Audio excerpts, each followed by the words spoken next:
and welcome to this week's YouTube vlog, and I hope we're all okay. Thanks for all the comments we had last week. We had quite a few comments last week, which we love, and we had many more subscribers than normal, which is good. So also thank you for that. Moving quickly on to this week's vlog, potentially we've got something similar to last week. We've got a boiler and it's basically running all the time.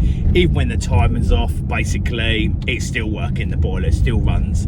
So I'm suspecting a motorized valve. I did come into a bit of conversation with you last week, or cover it in my vlog last week even, about some potential problems with the Danfoss valve. Maybe it's one of them, if not a Honeywell or a different make, but we'll find out. So that's what we're doing. We're going to find out why the boiler's running all the time, and we're going to go from there. So that's it. Let's get on with this week's YouTube vlog. And we're here. Okay, so we have a Grant Blue Flame showing around there, look. Okay, and basically we've turned it on and it's just running all the time, i.e. it's running, warming the system up, etc, etc, even though the timer is turned off. So what we need to do now is go to the airing cupboard, and then when we get in there we'll have a look at the two valves. I'm suspecting one of a couple of things. One, if you looked at our vlog last week, if it's a Danfoss valve, then the switch will be stuck together, and that will obviously send a signal down the orange wire, which does the job, which makes it run. The other thing is, if it's a Honeywell one, then sometimes either the heads get totally stuck and they break, the springs fall to pieces, or the body itself is stuck, i.e. there's dirt in the system. And if that's the case, we'll know because the pin will be floppy on the side, which I'll show you the lever, and then hopefully we'll just be able to take the head off potentially, lubricate and make sure that shaft starts to go. I don't know why I'm doing that. And then obviously put it back together, and hopefully that'll be okay. So let's go find the airing cupboard, Isabel. Okay, so here's the airing cupboard, and as you can see, here's your two valves. So we have got some underfloor heat in here, but we're going to try this first. So there's your radiator valve there, which, as you can see, that just opens and closes lovely. And there's your hot water one.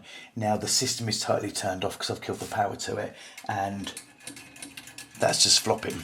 Okay, so either this is seized underneath here, or there's a problem with the head. So I'm just going to nip that off now, and then we can go from there. And the way we do that is we literally, there's a little tiny screw here. See that, Isabel, there? Yeah. Which we just unscrew, we lift that off, and then there's two screws underneath that we undo, and we pop the head off. But before we pop the head off, normally we motorise the valve open and then put it in the lock position. But because it's like that, we can't do it. Look, what do you notice? It's leaking.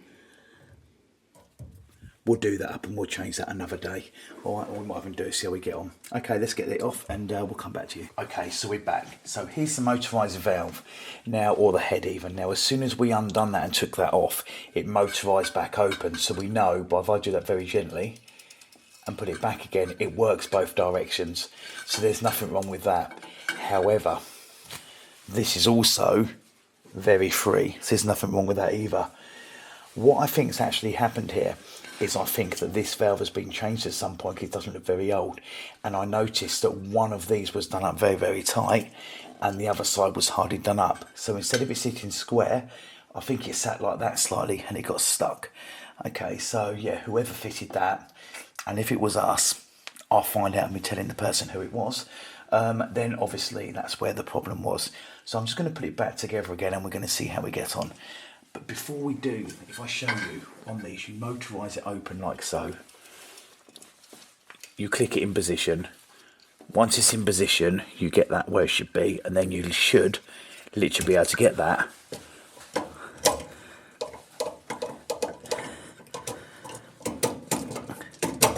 And pop that on nice and easy like that. Once you've done that, you do both up, and then you release that. And then if it goes back and falls nicely, then we know we've got it on right. However, if it was to do it again, then I would actually go for this mechanism here. He's starting to fail, and we would actually put another head on. That's what I would do first, because I'm 99% sure that it's not going to be that body. So that's where we're at. I'm going to put it back together. Let's see if it's fixed it. Okay, so that's back on again. So if you shine down here, Isabel, now, you can see that now I can just move that forward like that, and it's absolutely fine. And then we wait and it returns again. See that? So that's doing what it's supposed to do. That Yeah, it's returned back. So as far as I'm concerned, that's fixed now. But as I said to you, it might be that it does it again. That's why we offer a 28 day callback period on it. So if there's a problem, then clearly we can just put head on only and it won't cost them any more labour because we're nice. Okay, so we're going to go and check it now and then we'll be back to you. Okay, so I've turned the power back on. The programmers are still in the off position. If you look at here, it's a blue flame. The on, it's on powered up there, but it's not working because obviously a blue flame boiler, it has a permanent live stream. That's why they're on all the time, but the boiler's not running, the pump's not on. So we've fixed it. Now what I'm just going to do really quickly is I will put the timer on. I will make sure that the boiler fires on the hot water and then I will turn it off again, and I will try that probably 5-6 times. It takes 10 minutes out of your life, that's all. And then once that's done that, we will know that's okay, and then basically it's fixed. So what do we do, Isabel? Back to the van. Back to the van. And that's it. That's this week's YouTube vlog done from us at Barton Burner Services, and I hope you liked it. So there we go. Yes, unfortunately it was another valve issue, a bit like last week, but it's a variation of it. So obviously you've got to see 2 different valves, 2 different problems, all good for experience, that's all I can say.